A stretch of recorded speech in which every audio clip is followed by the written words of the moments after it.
Assalamualaikum warahmatullahi wabarakatuh. Kita ketemu lagi dengan saya Dr. Bram Irvanda dari Irvanda Capital. Kali ini kita membahas lagi dari bab kedua buku Snowball Warren Buffett, yaitu buku biografi dari Warren Buffett yang disetujui bahkan diinisiasi oleh Warren Buffett sendiri. Jadi Warren Buffett punya banyak sekali buku biografi, tapi yang biografi yang asli dari Warren Buffett baru Snowball. Nah, kita sekarang membahas lanjutan dari bab kedua. Yang kemarin kita membahas salah satu sifat atau salah satu kepribadian yang membuat Warren Buffett itu menjadi orang yang terkaya dunia. Nah, sekarang kita membahas satu lagi dari sifat beliau. Ini masih dari bab kedua dan masih di Sun Valley. Yang terjadi adalah di Sun Valley ini ketika Warren Buffett, ketika teman-temannya yang undangan lainnya main-main ya, jadi di Sun Valley ini seperti hiburan satu minggu. Jadi ada contoh mancing, terus mendayung dan lain-lain. Dan Warren Buffett sering sekali ketika dia bosan, jadi ketika melakukan itu malah Warren Buffett malah bosan, kembali ke penginapan, terus membaca koran. Jadi beda dengan orang normal ya. Kalau orang normal itu ketika bosan dia cari hiburan. Kalau Warren Buffett hiburan bosan dia malah baca buku. Jadi seperti itu. Terus Warren Buffett di Sun Valley ini dia diminta untuk berpidato.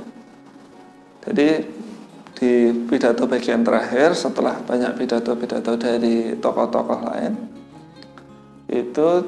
ini Sun Valley yang 1999. Di tahun itu sedang ada bubble.com, jadi ada bubble dari perusahaan teknologi yang internet yang saat itu lagi heboh-hebohnya, booming-boomingnya. Dan saat itu ketika saham perusahaan teknologi internet ini tumbuh gila-gilaan, maka perusahaan Berkshire Hathaway itu turun sampai 30-an%. Berkshire Hathaway ini perusahaannya Warren Buffett.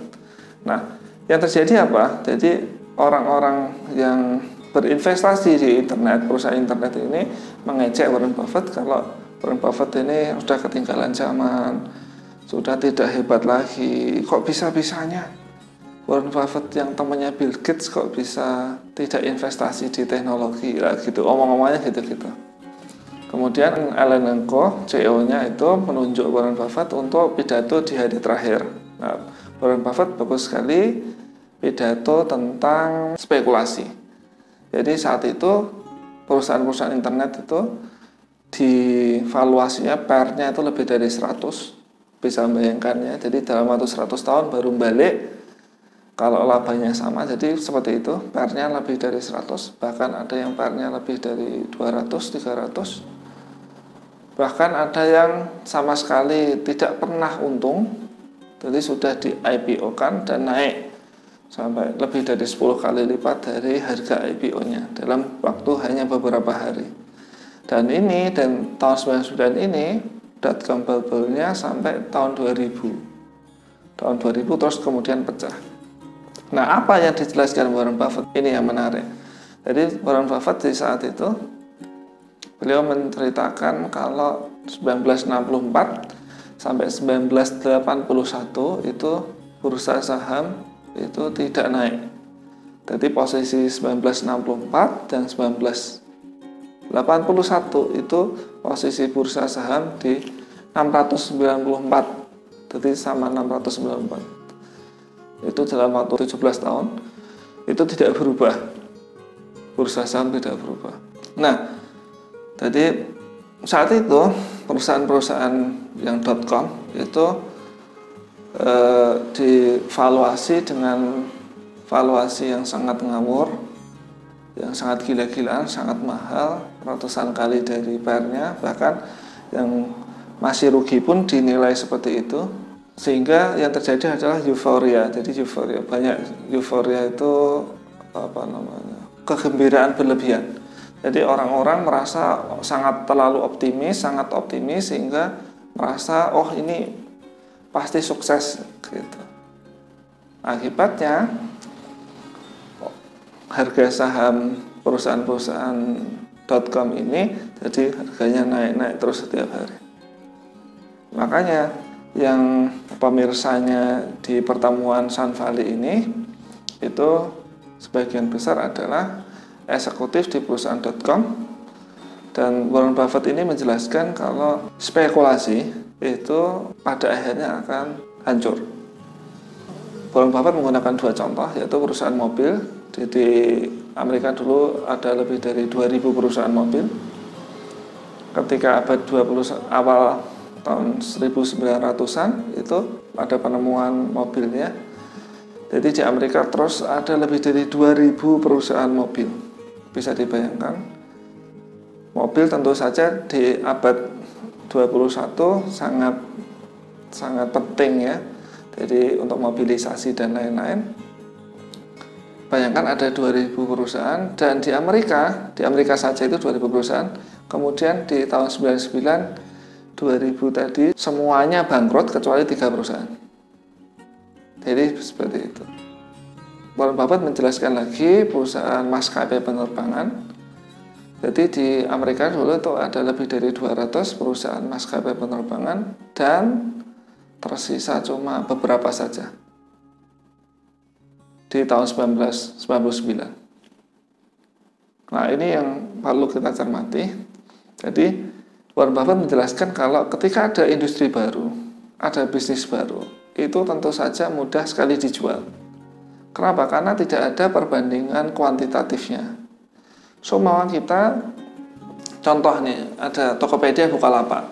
Ketika dia baru buka pertama kali, investornya tidak bisa membandingkan dengan perusahaan lain. Kenapa begitu? Karena tidak ada perusahaan yang sebelumnya. Jadi mereka itu perusahaan baru. Karena perusahaan baru, maka dia bisa dijual dengan mimpi, dijual dengan spekulasi kalau ini akan jadi raksasa dan menguasai Indonesia. Jadi gitu. Jadi startup itu adalah cara menjualnya seperti itu. Jadi dijual dengan janji-janji yang muluk-muluk.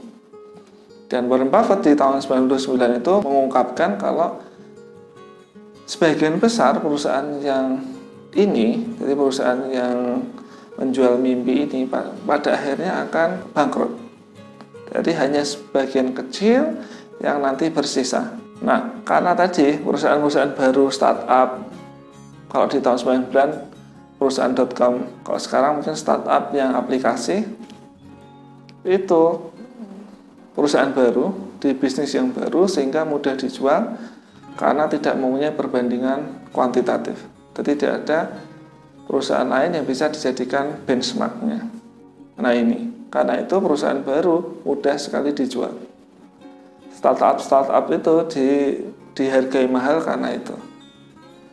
Nah masalahnya adalah nanti ketika startup itu sudah masuk ke bisnis normal, dia akan bersaing dengan perusahaan startup lain, dan yang tidak bagus tentu saja akan bangkrut. Nah gitu. Jadi spekulasi dalam hal apapun, kalau di tahun 99 mungkin .com ya, kalau di tahun-tahun ini mungkin startup, marketplace dan lain-lain, itu akan jatuh, akan bangkrut. Dan hanya sebagian kecil yang masih bertahan. Dan mereka itu yang bisa menghasilkan laba. Jadi ini penting. Kenapa begitu? Nanti Indonesia pasti akan mengalami masa-masa euforia. Jadi masa-masa bubble, masa-masa orang merasa tidak mungkin harga turun. Contohnya di Indonesia itu tahun 2012, di mana saat itu ada gelembung properti. Jadi orang-orang properti harga tanah selalu naik, kan gitu. Komentarnya dari penjual properti seperti itu, harga Senin naik, Senin harga naik, terus harga tanah tidak mungkin turun, dan Kita tahu sendiri setelah 2012 harga tanah stagnan, harga properti malah turun, dan banyak yang akhirnya dijual rugi. Di pasar saham maupun di pasar properti pasti itu akan terjadi.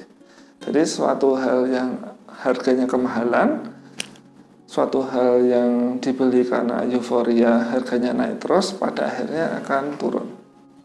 Ini yang perlu kita perhatikan. Jadi kita bisa belajar dari masa lalu karena biasanya akan terulang. Karena manusia itu dipengaruhi oleh sisi psikologis, dan sisi psikologis ini akan terus ada di dalam diri kita, sehingga kebodohan-kebodohan yang orang lain perbuat dulu juga akan orang-orang di masa depan akan lakukan juga, baik itu dalam bidang keuangan, bisnis, dan lain-lain. Jadi seperti itu pembahasan keempat dari buku Snowball Warren Buffett.